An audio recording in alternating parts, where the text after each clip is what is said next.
Hi, this is Professor Stugard, and in this video we're going to go through a few examples of doing hypothesis testing. So our first example, we have a 2017 poll that found that 44% of Americans wanted to repeal the Affordable Care Act, more commonly known as Obamacare, and a researcher today believes that that percentage should be lower. So she surveys 905 Americans and finds that 376 want to repeal that legislation. With a 5% level of significance, is there sufficient evidence to support her conclusion? So, step one, I got to make sure I set up my hypothesis test and clearly label my level of significance. This means this is done before she does any of her actual study, before she asks a single person. So I need to ignore that entire part of the question. Now, to set up the null hypothesis, I need to know what is the accepted value to begin with. And in this case, that is that 2017 poll that showed that 44% of Americans wanted to repeal Obamacare. So that becomes my null hypothesis. H naught, or H sub 0, is that P equals 0.44, right? That is the given. So what is the alternative? Well, that's what the researcher wants to show. And this researcher believes that that percentage should be lower today, which means the alternative hypothesis is that the researcher thinks that that proportion should be less than 44%, or that P is less than 0.44.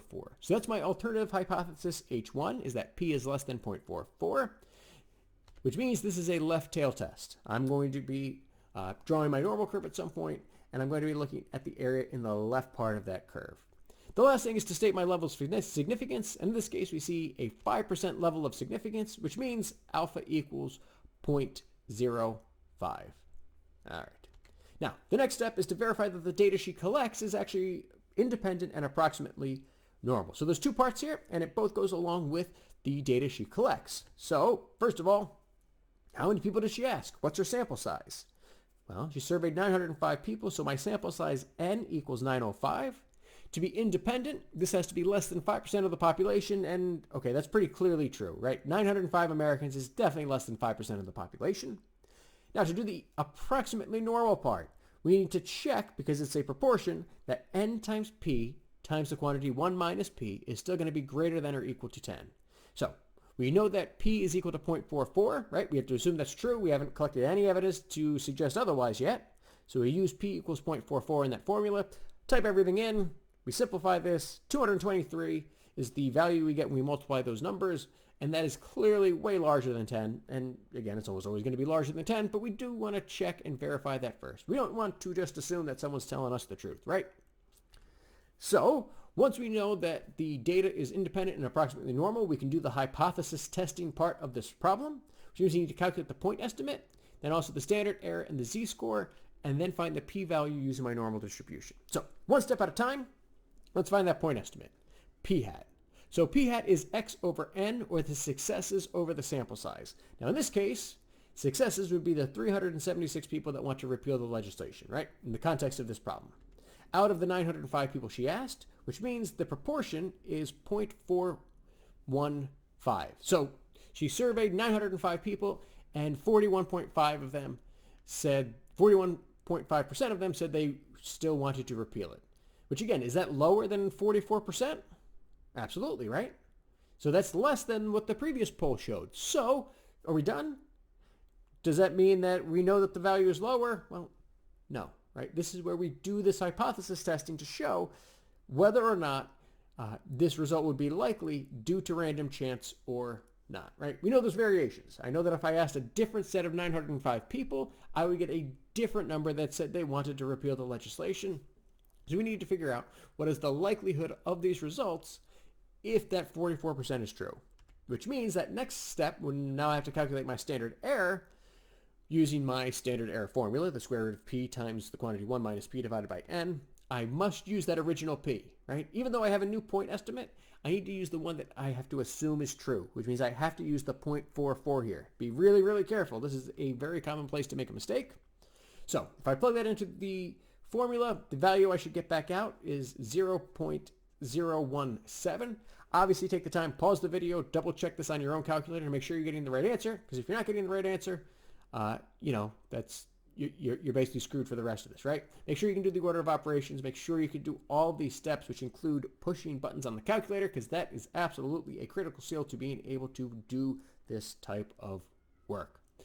All right, but now that I have the standard error, I can actually go ahead and find my test statistic, which is my z-score, which is, again, how far away am I from the mean in terms of my standard error. So p hat minus p over sigma of p hat. So if I just plug that in and again follow the order of operations, we see that we get the value of my z-score of negative 1.471, which means my results would be 1.471 standard deviations from what we expected from that mean 0.44. All right. So now I actually want to set this up and actually do this and find the exact value of my p-value using the normal distribution. So I set up my sketch. I know that I have to assume 0.44 is in the middle. 0.415 is to the left, which means, again, this is a left tail test. And so we type in. So my lower bound is negative infinity, or again, negative in a bunch of nines, or negative in a million. Just pick a huge negative number. My upper bound is the 0.415, right? That's the end of my shaded area. My mean is the 0.44, right? That same value that we're assuming is true. My sigma is the standard error, so the 0.017. We type all that in. It's going to go into my normal CDF function, and the result the calculator spits out is 0.0707. That is my p-value. Now, I need to compare that p-value to my alpha, right? Now, sometimes you can also compare z-scores as well. That's called the critical value method. That's not really common. We're going to use the p-value method. But again, you can do the z-score method as well. But anyway, the p-value method. So which one of these two numbers is bigger, my p-value of 0.07 or my alpha of 0.05?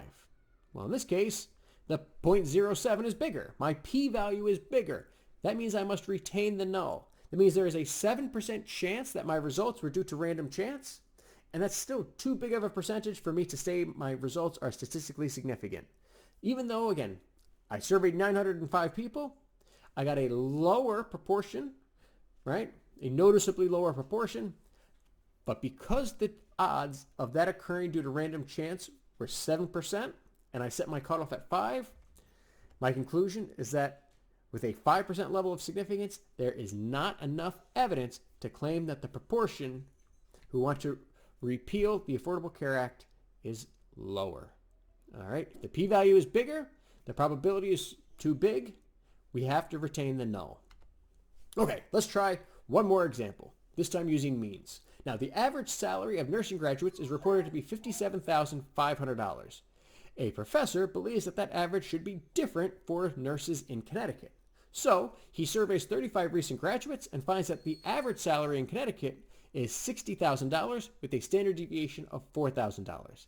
Is this enough evidence to claim that the starting salary in Connecticut is different with a 1% level of significance? So, again, he surveyed, he found a bigger value, but is that due to random chance, or is there actually something going on here? But before we can do any of that, we need to set up the hypothesis test and my level of significance. So, the null hypothesis first. What do I need to assume is true before I do any of my survey?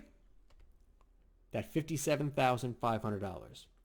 That's the average that is reported. That is the mean. So H0, my null hypothesis H0, is that mu equals 57,500. What is the alternative? Well, does the professor say he thinks it should be bigger or smaller? Well, he doesn't. He just thinks it should be different for the state of Connecticut, which means he thinks that mu does not equal 57,500, which makes this a two-tail test. All right, so we have a two-tail test.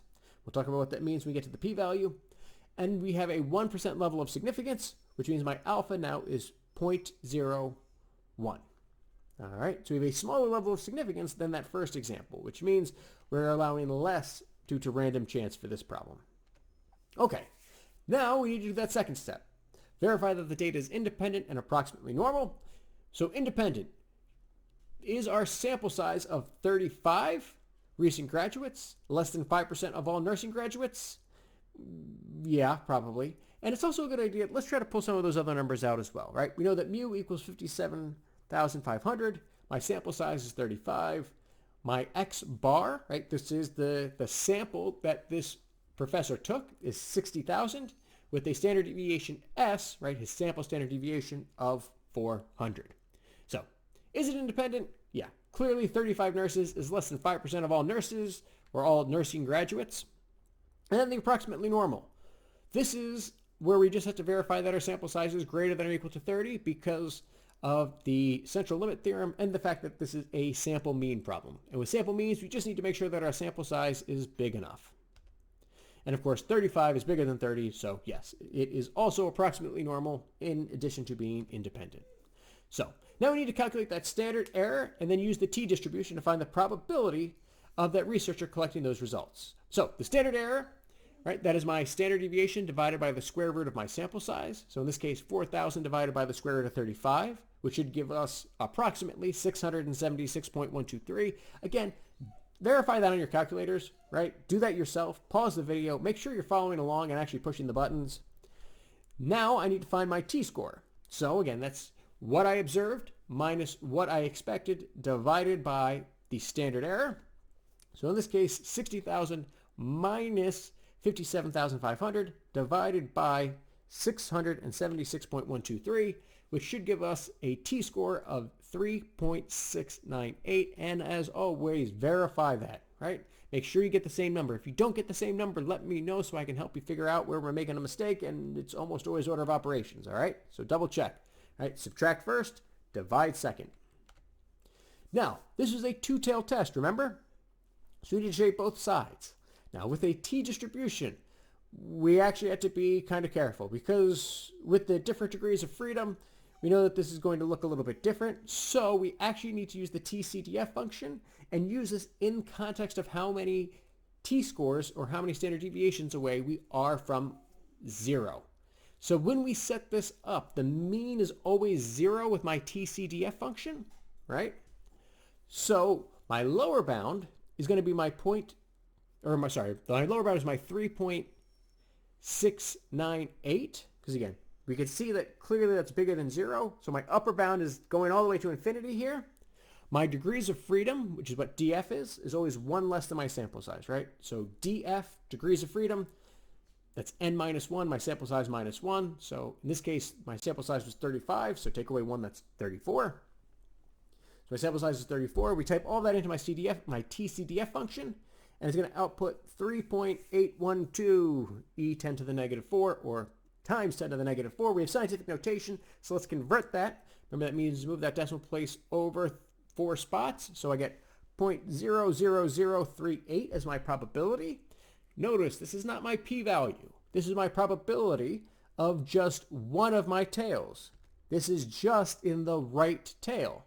But this is a two-tail test, which means when I go to compare my p-value to alpha, I need to use 2 times that probability as my p-value.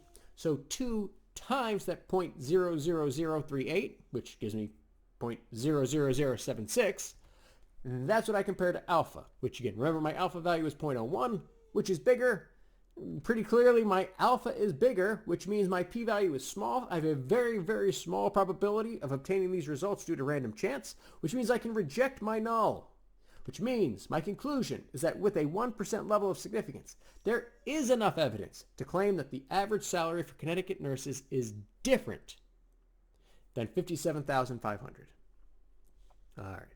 So we did those 2 examples quickly. Hopefully you followed along. Go back, pause the video if you need to. This is the process we follow for all of our hypothesis testing examples. If you have questions, please ask. And otherwise, as always, please take care of yourselves.